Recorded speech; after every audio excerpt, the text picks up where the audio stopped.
Hello, good morning to all. Once again, welcome to my channel, Unboxing Real Estate PH. So today I am here in Gaisano, Iligan City. So today I am here because I would like to discuss something regarding energy efficient and solar power utilization. And before ako mag-start with my discussion, intro muna tayo and welcome to my channel. Alright.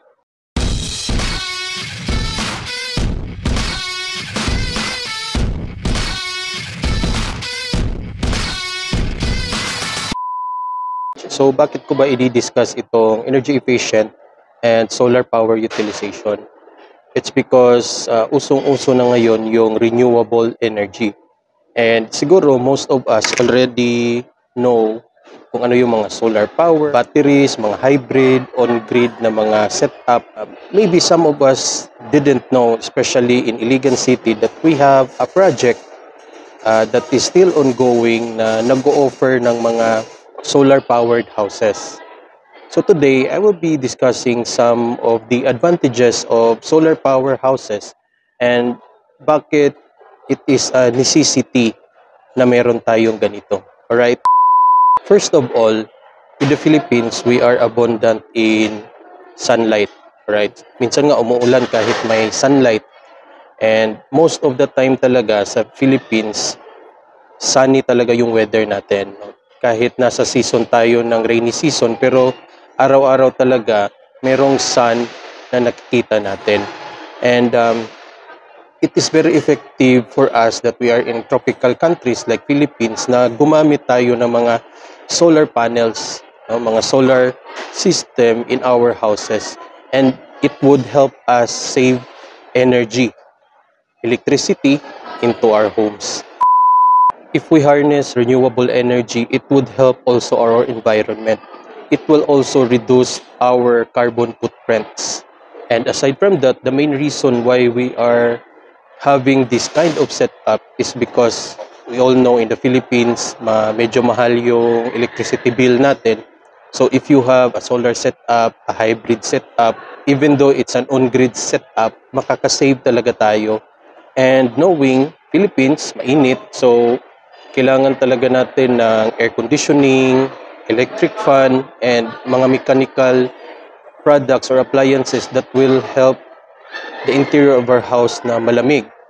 And kung wala tayong solar setup, it would really affect our financial because yung expenses natin sa electricity will grow higher. Why I am telling you this regarding the renewable energy, the solar setup, green living, it's because whether we like it or not, mayroon na talagang climate change.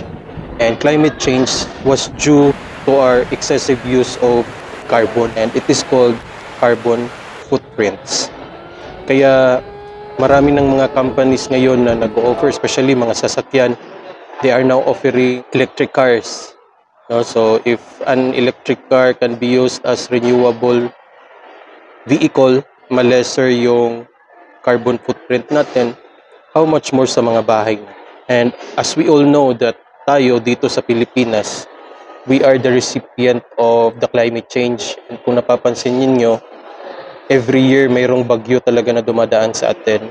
Yung Undoy, yung Sindong, if you have remembered that in 2011 and previously, ang dami ng mga abnormal na changes sa climate natin. At pag nawala na tong kalikasan natin, itong Mother Earth, wala na din tayong ibang titirhan. And with our technology today in the world, we are not yet capable on looking for another world to live. That's why it is very important to take care of our world today. Alright? So we must make a move. We must make a stand. Kami din sa real estate, we are also making a stand. And that's why I am endorsing these solar homes. And let's start in our city, Iligan City. At ngayon, gusto kong i-discuss ano yung project dito sa Iligan City na nag-o-offer ng mga solar-powered houses. So, by the way, if you have heard my previous vlogs, I have a vlog in Georgia Villas subdivision. Previously, yung Georgia Villas subdivision, a little bit of history, yung ino-offer nila dati is 2-story duplex houses at saka 2-story single attached houses. But those units, wala siyang mga solar inputs. Ngayon, they already have solar setups in all of their units. So, pag kumuha ka or nag-reserve ka ng unit sa Georgia Villa subdivision, yung unit na makukuha mo is meron na siyang free na 3 kilowatt solar setup. So, i-discuss ko yung ano yung mga models na ino-offer ng Georgia Villa subdivision for their solar homes. So, first is yung Sienna Model House. Ang Sienna Model House, it is a 2-story duplex unit with 65 square meter lot area and a 50 square meter floor area. So it has 25 square meter on the first floor and 25 square meter on the second floor. It also have 1 garage, 2 bedrooms, and 1 bath. Meron na din siyang 3 kilowatt solar setup. The second unit that they are offering is the Aurora model. Ang Aurora model, it is a 2-story single attached unit and it ranges from 2.350 million only. You can also reserve this unit for only 15,000 pesos. Again, it has a free 3 kilowatt solar setup and it has 2 bedrooms, 1 garage, 1 bath in the first floor, and it has a 48 square meter floor area and a 65 square meter lot area. And yung garage natin can accommodate an SUV. At yung 3 kilowatt solar setup na yon, it can be used for your basic mga appliances like for example washing machine, refrigerator, electric fans, mga rice cooker. And it can also be utilized kung malakas yung init ng sun. It can also be utilized to use for your air conditioning needs. So it's up to you on how are you going to use the 3 kilowatt solar setup in your home. For me personally, if I have that kind of unit, I would prefer to use it for my air conditioning. Probably magagamit ko siya during daytime na matirik yung araw. That's the time I will be using my 3 kilowatt solar setup because yung ibang mga appliances natin, kukonti lang naman yung electricity na nakukuha niyan. So, much better. It will save us a lot of money and also it will save us a lot of energy using our homes. Diba? Kasi sa init ng panahon ngayon, buti na nga ngayon is medyo hindi ganun kainit because we are in a rainy season.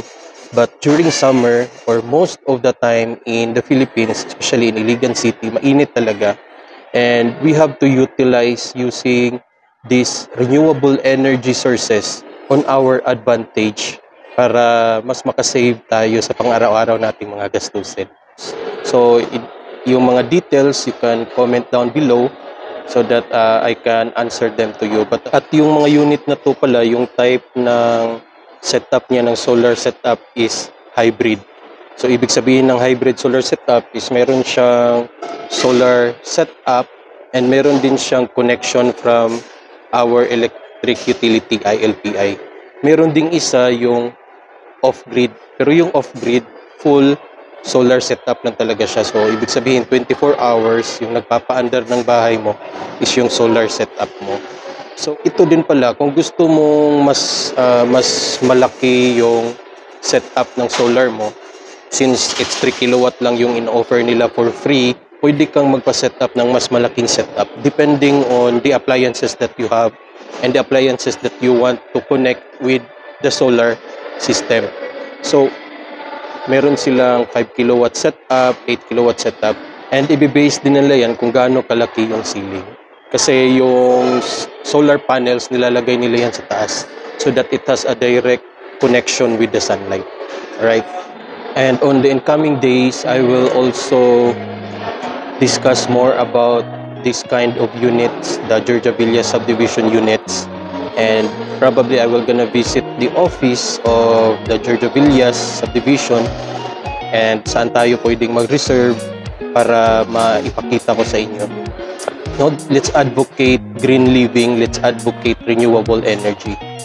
So I think that's all for today, and marami pa tayong gagawing videos in the future. So keep following my channel, Unboxing Real Estate PH, and please don't forget to subscribe, comment down below, and share this video to everyone. And if you have learned something new today, please share this to your family and friends. For that, thank you so much for watching. See you on my next videos. Bye-bye and God bless. See you.